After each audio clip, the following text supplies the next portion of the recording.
The wind howled between the jagged peaks of the Varlan Ridge, sharp and cold enough to peel skin from bone. Somewhere below, beneath the towering shadows of the granite cliffs, lay a broken-winged figure half buried in the snow. Darian hadn't meant to climb so high. He was only supposed to check the north perimeter of the outpost, but his curiosity got the better of him when he saw strange smoke trailing into the clouds. His boots crunched through frost-crusted grass as he followed the trail upward, rifle slung across his back more for comfort than for danger. Then he saw her. A shimmer of silver blue caught his eye. The snow around her had melted into steam, either from her body heat or the strange glowing metal embedded in her wings. She looked barely conscious, her pale lavender skin marred with gashes and bruises. One of her mechanical wings sparked feebly, twitching like a dying insect. "A Valkari," Darian whispered, lowering himself to a crouch. He'd heard rumors. Half-machine, half-flesh-winged warriors from the upper skies. They weren't supposed to exist anymore. Shot down decades ago, exterminated during the war when humanity claimed the skies for itself. But here she was, still breathing. He slid off his backpack and knelt beside her. "Hey," he said gently, touching her arm. Her eyes fluttered open, sharp and crystalline, like twin shards of violet. She flinched, tried to move, and then collapsed back with a shudder. "I'm not going to hurt you," Darian said, hands raised. "You need help. And I'm going to help you." It took nearly an hour to carry her back to the outpost. Her wing, at least the mechanical one, had cracked open entirely. A tangle of scorched wires and bent metal jutted out like broken ribs. Her organic wing, once lightly feathered and majestic, now hung limp and blooded at her side. He laid her gently on his workbench in the engineering bay, stripped off his gloves, and got to work. Her breathing was shallow. He used a heat blanket and a salvaged foredrip for fluids, but the wing, that would be trickier. Human technology was crude compared to the Valkari designs, but Darian wasn't a stranger to fixing things no one understood. He'd rebuilt crash drones with sticks and duct tape, rewired alien interfaces with scrap wire and luck. As he worked, she watched. Her name, she whispered after a time, was Lycery. "You're not afraid of me?" she asked, voice faint but melodic, more a thought than a sound. "I've seen worse," Darian replied, trying to solder a connection without blowing the entire power coil. "Besides, you're not exactly in fighting shape." A faint smirk touched her lips. Over the next week, Lycery remained in the workshop while her body healed and Darian slowly restored her wing. She was a mixture of grace and precision, both human and not. Her bones were lightweight but strong, infused with a silver alloy that hummed faintly when touched. Her remaining feathers shimmered with bioelectric current. Darian became obsessed with the intricacies of her design, not in a cold, scientific way, but with admiration. She was art that breathed. But it wasn't just the wing that needed repair.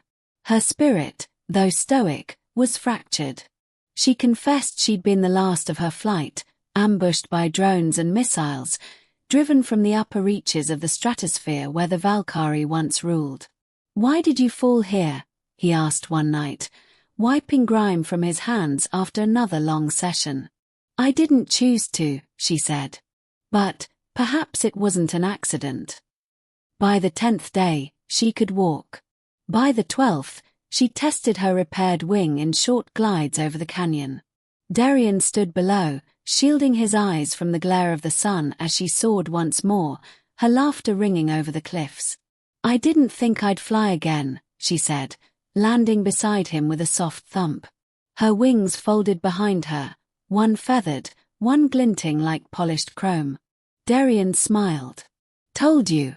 I fix things." Lycery stepped closer, her eyes searching his.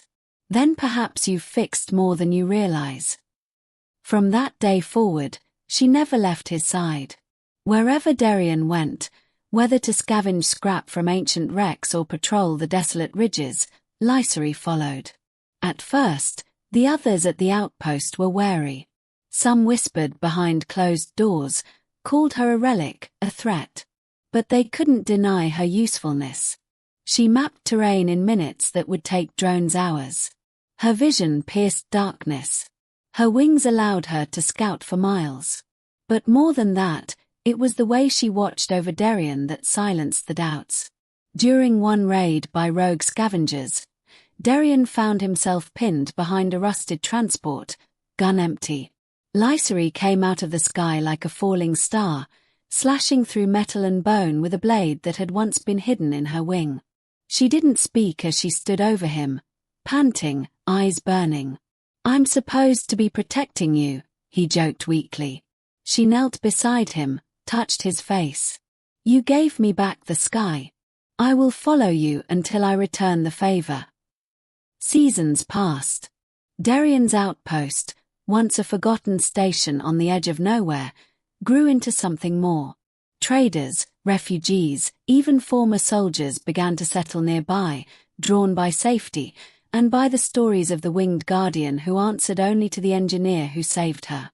Some called her an angel. Others whispered Valkari like it was sacred.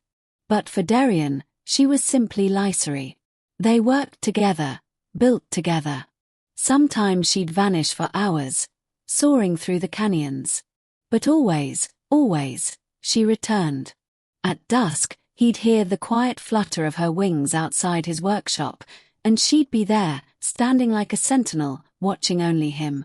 One night, a message came from Central Command. They wanted Lycery. For research.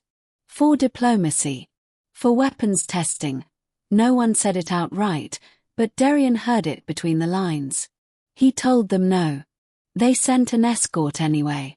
When the black transports landed outside the outpost, Lycery stepped forward before Darien could speak.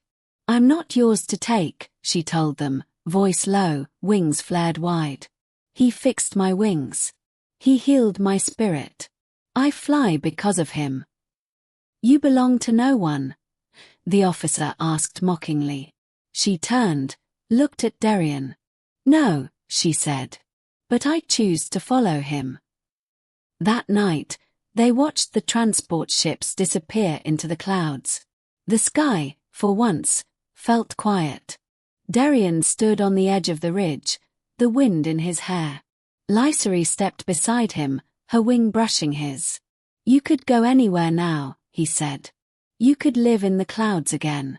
Be with your kind, if any remain."